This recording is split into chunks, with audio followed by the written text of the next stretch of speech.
Hello बच्चों, अभी हम क्लास 8 साइंस चैप्टर 3 नए सिलेबस के हिसाब से कर रहे हैं। ये चैप्टर हमने पहले लास्ट वाले वीडियोस में आप जाके देखोगे तो यहाँ तक हमने 3.2.1 तक कंप्लीट कर लिया है। अब हम आगे स्टार्ट करते हैं। यहाँ पे जो है बेसिकली आपको बताया गया है कि आप जब इन्वायरमेंट क्लीन होता है तो कैसे ये आपके हेल्थ के लिए अच्छा होता है। तो एक एक्टिविटी दी गई है, आपको कंपेयर करने के लिए बोला है। एक टॉपिक सॉरी एक इमेज ए में आपको बताया गया है कि एक एकदम clean and neat and clean park है, वहाँ बच्चे खेल रहे हैं। एक बताया गया है कि जो है थोड़ा क्लटरिंग है, थोड़ा गंदा हो रखा है वहाँ पे, और वहाँ पे बच्चे खेल रहे हैं। पीछे आप देख रहे हो इंडस्ट्री का धुआं निकल रहा है, यहाँ पे देख रहे हो कीड़े मकोड़े बहुत ज़्यादा हैं।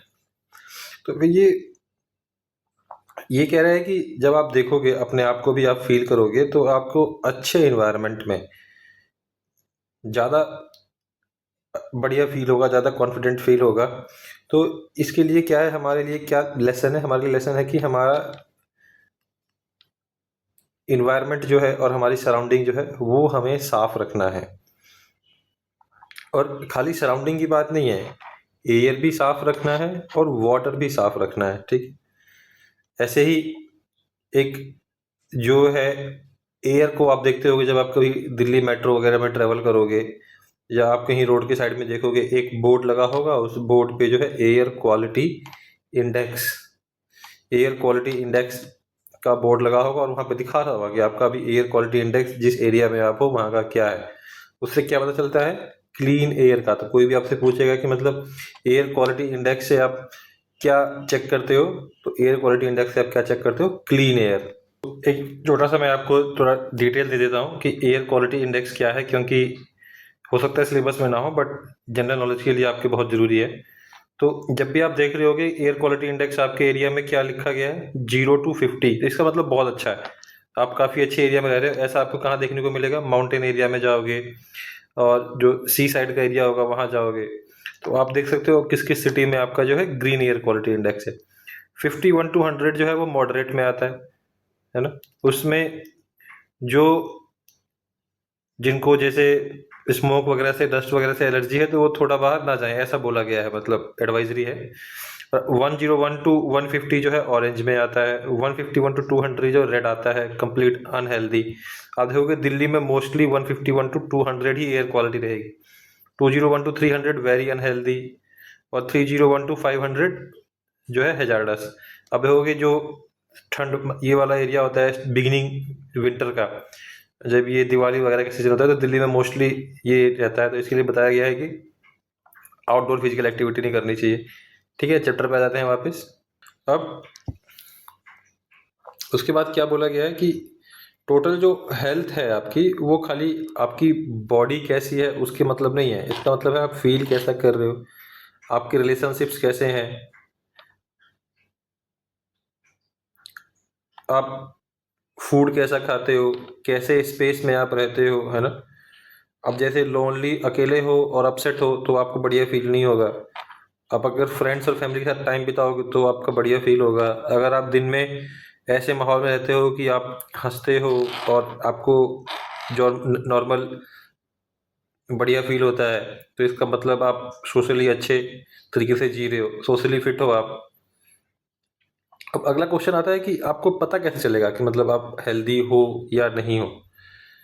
तो जब आप अनहेल्दी फील करते हो, इसका मतलब ये है कि आपके अंदर कोई ऑर्गन, चाहे आपका माइंड हो, चाहे आपका हार्ट हो, चाहे आपको ब्लड वेसल हो, या जितने एलिमेंट्री कैनाल में आपके ऑर्गन्स हैं, वो इस तरीके से काम नहीं कर रहे जिस तरीके से उनको काम करना चाहिए, है ना।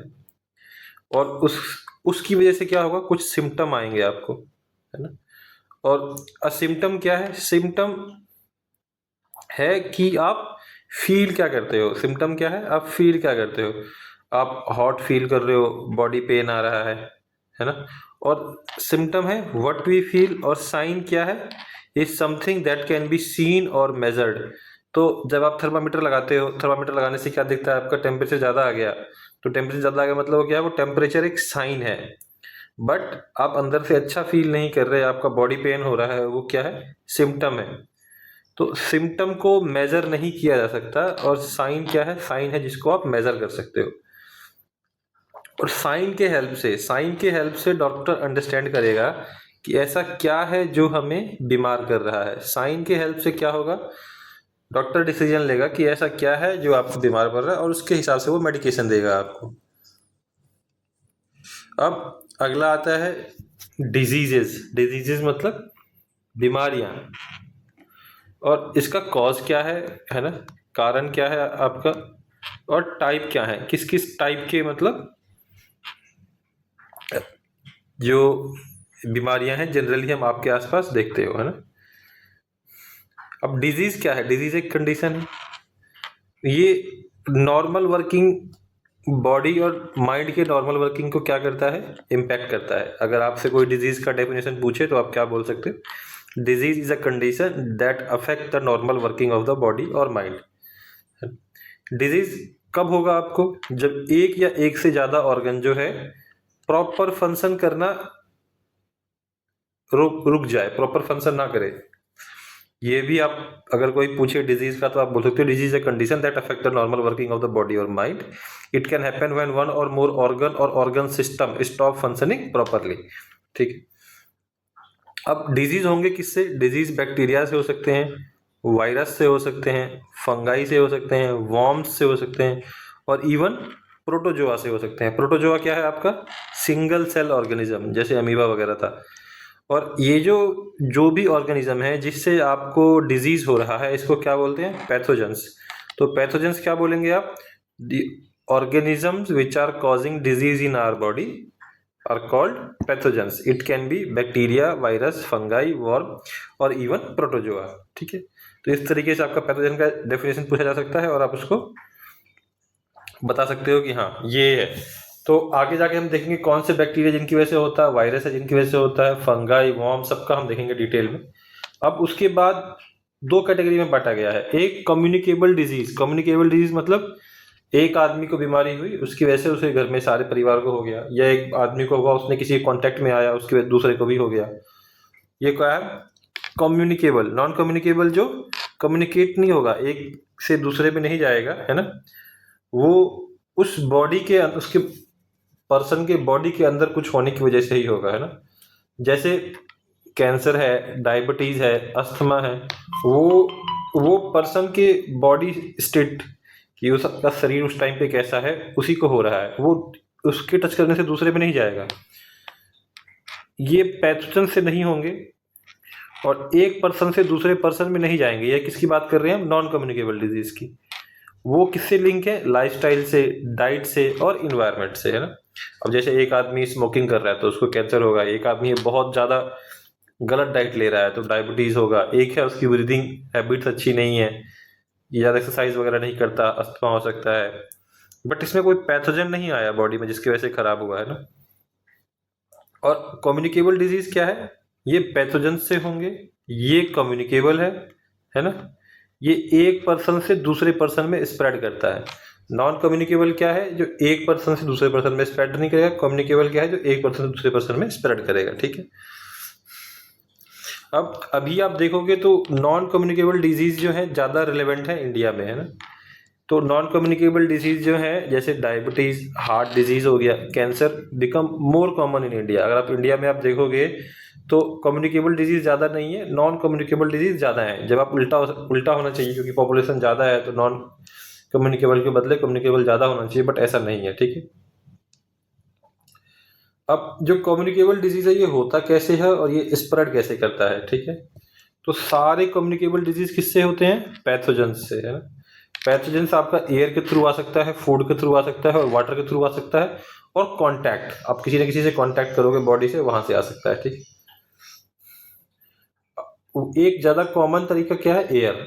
तो जब भी आपका एक बंदा जब छींकेगा या कफ करेगा तो उसके बॉडी से निकलेगा। तो जब जैसे आप एक बंदा छींकता है तो जब छींकता है तो वो 6 मीटर तक एयर में जो है उसके बॉडी के अंदर जो पैथोजन से जिसकी वजह से वो बीमार हुआ है वो रिलीज करता है। तो आप सोचो जो 6 मीटर दूर बंदा होगा उसको इससे बीमारी हो सकती है, डायरेक्ट कांटेक्ट, है ना। कि आप हाथ मिला रहे हो, आपके हाथ में बैक्टीरिया था, उसके वजह से दूसरे हाथ में गया और फिर दूसरा बीमार पड़ गया।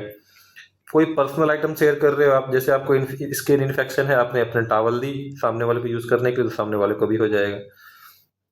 या फिर कंटेमिनेटेड ड्रिंकिंग वाटर और फूड, जैसे आप देखते होंगे टाइफाइड काफ़ी ज़्यादा फैलता है बारिश के मौसम में, जब आपके जो पानी की सप्लाई है वो क्लीन नहीं होती है ना, तो पानी से ये स्प्रेड करेगा। और जो मॉस्किटोज और मक्खियां हैं वो ऐसा कर सकते हैं। तो ये मॉस्किटो और मक्खियों को क्या बोलते हैं? वेक्टर्स। क्या बोलते हैं? वेक्टर्स। तो आगे जाके कहीं ये वर्ड यूज होगा तो आपको ध्यान रखना है। तो अभी ये वाला पार्ट हम खत्म करते हैं, आगे का चैप्टर आप अगले वीडियो में देखोगे। So thank you very much for watching this complete video. Before closing please like and subscribe to our video.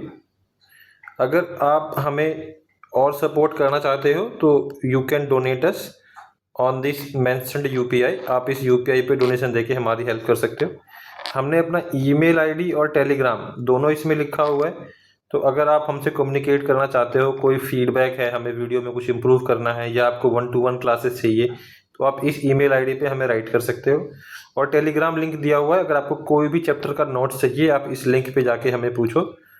We promise कि हम आपको उस लिंक भी देंगे, प्लस कोई भी टॉपिक, कोई भी क्वेश्चन आपको पूछना है तो आप इसमें लिंक में जाके पूछ सकते हो।